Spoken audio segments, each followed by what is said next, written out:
Desde o final do arco de Wano, One Piece está seguindo um rumo muito diferente de muitos mangás do mesmo gênero. O poder absurdo de Luffy, que o transformou em um personagem de desenho animado, quebrou completamente o conceito de evolução do protagonista que tínhamos e nos mostrou o quão ridículo, entre aspas, pode ser o final que o Oda está escrevendo para sua obra. E Musamá, o vilão final do mangá, é o deus mais poderoso de One Piece e o seu poder vai muito além de uma Zoan mítica, como muitos pensam. Para enfrentar Joy Boy e manter o equilíbrio do mundo, Imu deve possuir um poder tão ridículo quanto o de Luffy. Ele deve ser capaz de alterar a realidade. A ideia de um deus com o poder de reescrever a história e alterar o destino e enfrentar um humano comum com o poder da borracha já existe antes mesmo de One Piece existir. E pasmem, foi o próprio Eiichiro Oda que escreveu. Nesse vídeo nós vamos descobrir o real poder de Musamá, traçar paralelos com Skype e Thriller Bark e explorar uma obra feita pelo Oda que pode ter revelado como Luffy vai destruir o governo mundial. Estavam com saudade das teorias? Então sejam bem-vindos a mais um vídeo. Meu nome é Samuel e hoje eu vou contar pra vocês sobre o presente de Deus para o futuro de Eiichiro Oda. E sem mais delongas, vamos pro vídeo.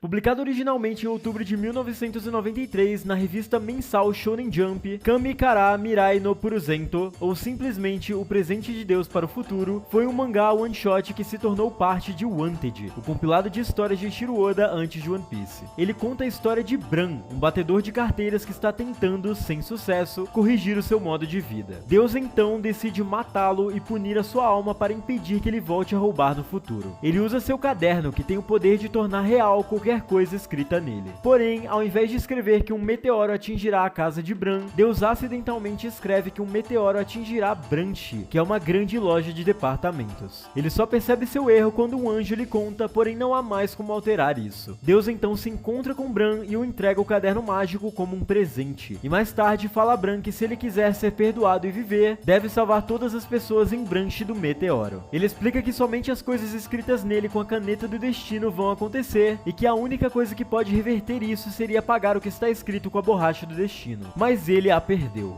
Bran então segue para Branchi e com a ajuda de uma arma roubada de um dos seguranças consegue evacuar totalmente a loja. Porém, uma mulher percebe que seu filho, Yoshio, ainda está preso dentro do prédio. Bran volta e consegue encontrar o garoto no 6º andar com 30 segundos restantes e ele simplesmente salta pela janela com Yoshio em seus braços, pousando milagrosamente em segurança no chão poucos segundos antes do meteoro atingir Branchi.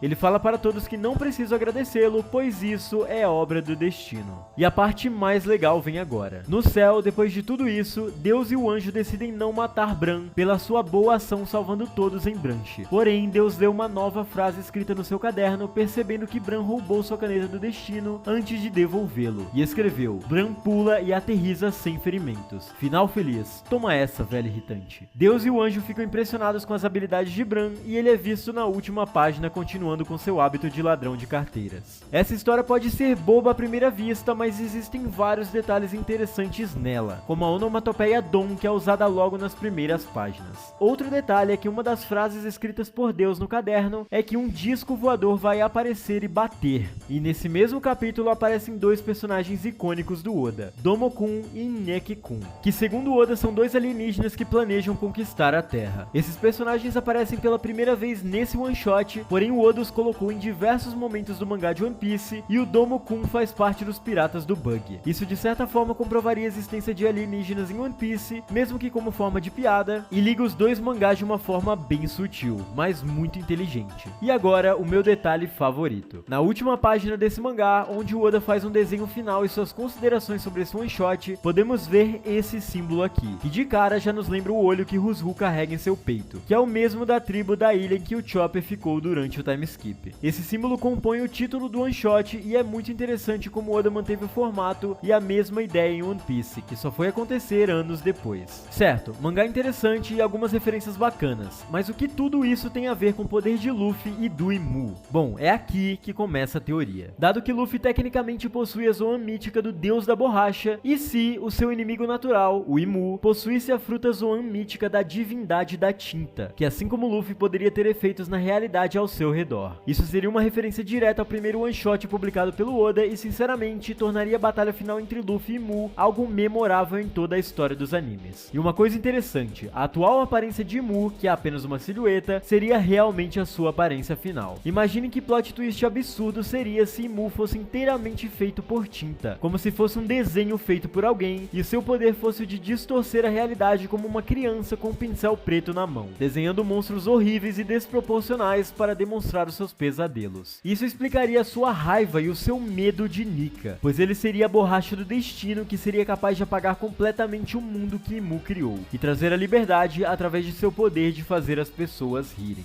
Para entendermos melhor como essa teoria se aplica no mundo de One Piece, temos que voltar no melhor arco de todos, o arco de Skypiea. Esse arco é basicamente um molde da história de One Piece e pode se aplicar em diversos momentos da obra. Se nós usarmos Skypiea como referência, podemos prever a direção que o Oda está seguindo na história e até descobrirmos como os eventos finais podem se desenrolar. Podemos traçar diversos paralelos entre Skypiea e os eventos mais recentes e criar teorias sobre o que esses paralelos representam para o futuro da obra. Por exemplo, Luffy apresentou um desejo muito grande de ir para a Ilha do Céu em Jaya, e no mesmo arco Barba Negra diz que essa ilha existe, que One Piece existe e que o sonho dos homens não tem fim. Podemos teorizar aqui que o sonho oculto do Luffy tem relação com tudo isso. Além disso, o poder de Nika está fortemente relacionado à Lua, embora ele seja conhecido como Deus do Sol. Mas vocês já pararam para pensar no que significa esse simbolismo? Aqui nós vamos adicionar mais uma possibilidade ao sonho de Luffy e traçar um paralelo com o antagonista do arco de Skypiea. Assim como o sonho de Enel era ir para a Terra do Vert Infinito, que era a Lua, o sonho da vida de Luffy também é ir para a Lua. E aqui nós vamos fundamentar essa teoria e entrar mais fundo no que representa o poder de Luffy na obra. No capítulo 1060, Luffy revela seu sonho oculto para sua tripulação, e a reação de Usopp chama a atenção. Ele diz que não tem como alguém fazer isso e é impossível. Luffy responde então que ele tem uma chance de conseguir quando se tornar o Rei dos Piratas. Para Rayleigh, Luffy diz que o Rei dos Piratas é o homem mais livre do mundo. Talvez Luffy queira se tornar o mais livre para poder fazer algo que ninguém conseguiria fazer normalmente. Com sua fruta despertada, ele diz que se tornou muito mais livre e em diversos momentos vemos a Lua em destaque. Embora nós gostemos muito da teoria que diz que seu sonho é dar a maior festa do mundo, há muitas evidências de que pode ser outra coisa e ir para a Lua se encaixa muito bem aqui.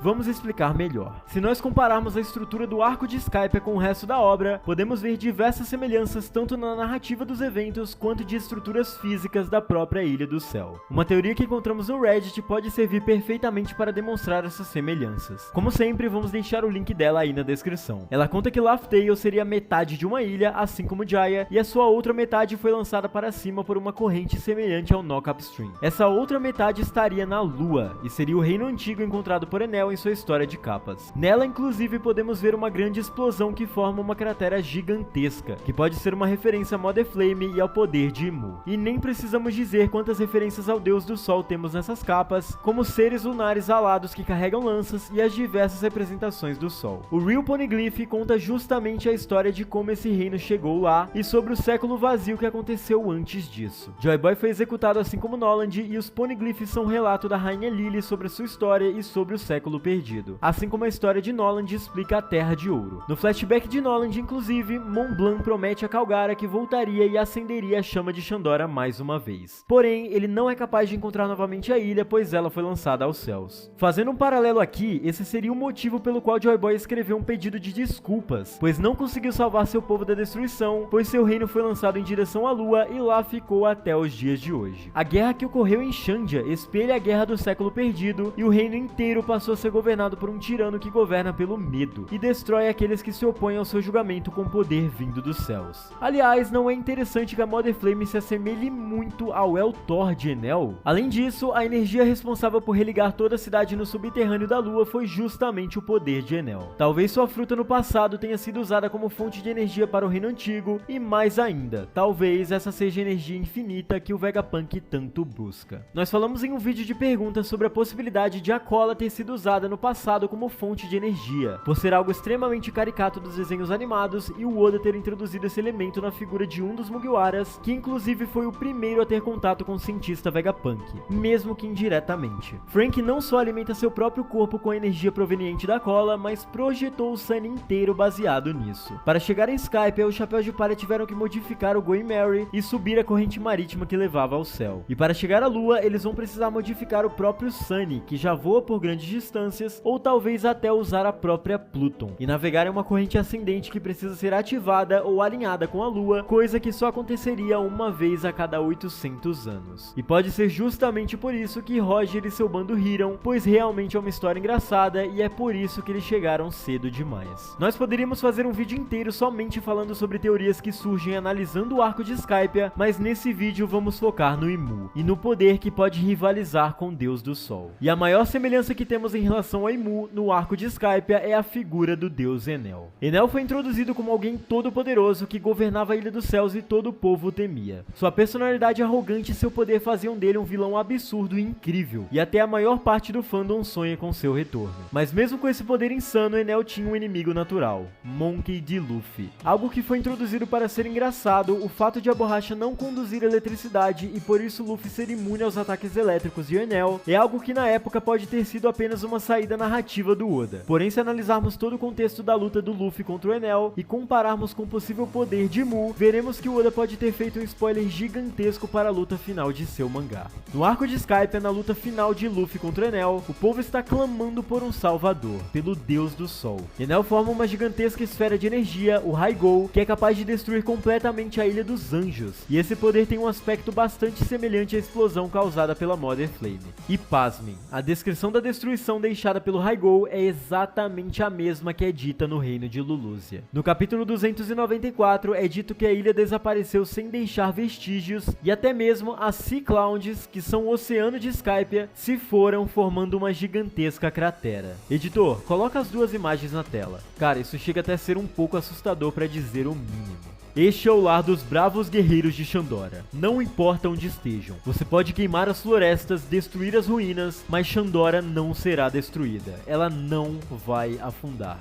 Luffy dissipa completamente a nuvem negra de Enel e o derrota tocando o sino que representa a harmonia da ilha, o som que trouxe a liberdade ao povo da Ilha do Céu. O fim desse arco inclusive mostra a silhueta de Luffy nos céus, que é algo que vimos agora em Wano quando Luffy usa seu Gear 5 para ficar gigante. Vocês podem não ter percebido, mas acabamos de narrar a luta final de Luffy contra Imu, porém com personagens diferentes. E agora entra a melhor parte dessa teoria, onde tudo que falamos até agora, o presente de Deus para o futuro, a caneta e a borracha do destino, a figura de Enel e os paralelos de Skypiea com o final de One Piece, tudo isso converge para um ponto em comum: o Imu-sama e o seu poder absoluto do caos.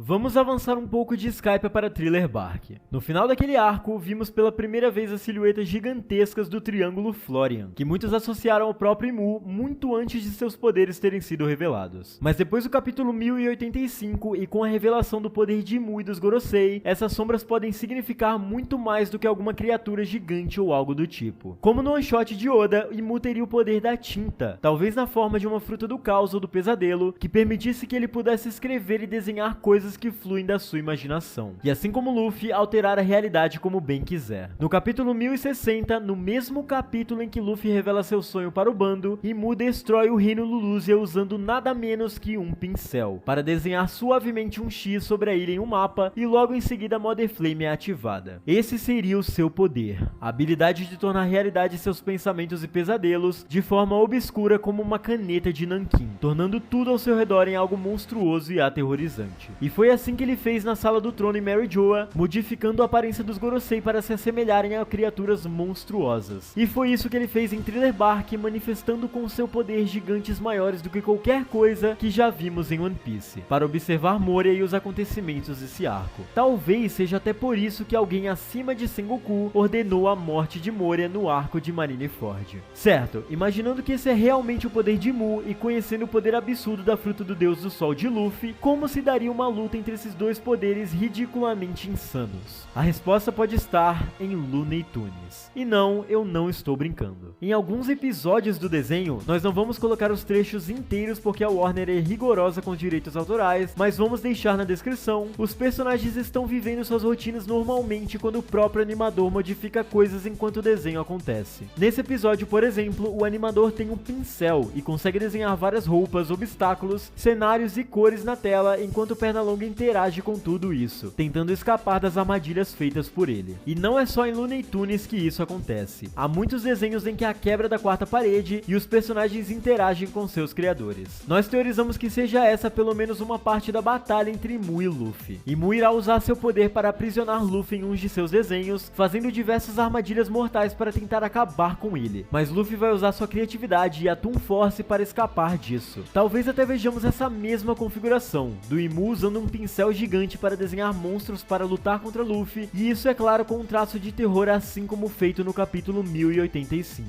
E Imu seria apenas uma figura escura como tinta, talvez se assemelhando à aparência do Deus Vert visto em Skypiea. Afinal, é muito difícil que o vilão final da obra não tenha um poder tão absurdo quanto o do protagonista, e sinceramente não gostaríamos tanto da ideia de uma simples fruta zoando alguma criatura. Essa seria a batalha final entre Mu e Luffy, uma batalha que só poderia acontecer entre esses dois personagens, pois eles são os únicos capazes de moldar a realidade ao seu favor. Afinal, como dito por Doflamingo, a história já foi reescrita milhares de vezes no passado e pode ser facilmente apagada se você for poderoso o suficiente. E Mu é poderoso o suficiente. E a única pessoa capaz de impedi-lo de repetir o que aconteceu no século perdido é alguém cujo poder seja tão ridículo quanto. Luffy contra Imu, caneta contra borracha, sol contra escuridão, liberdade contra caos. Essa vai ser uma batalha lendária e com certeza estará marcada na história dos animes para sempre. Comentem o que vocês acharam dessa teoria, nós vamos adorar ler a versão de vocês para tudo isso. E é com isso que nós encerramos esse vídeo, galera, espero que vocês tenham gostado. Se vocês gostaram, não se esqueçam de curtir esse vídeo, comentar aí embaixo o que vocês acharam e se inscrever no canal caso ainda não sejam inscritos. Além disso, chequem os links na descrição das nossas redes sociais, o Discord, o Instagram e a plataforma de lives do canal, e além disso, os links das teorias que a gente usou para se basear para fazer esse vídeo estão aí na descrição, juntamente com o one shot completo do Oda. Essa semana já tem capítulo novo de One Piece, então já ative o sininho para não perder nossa análise, e é isso, galera, valeu!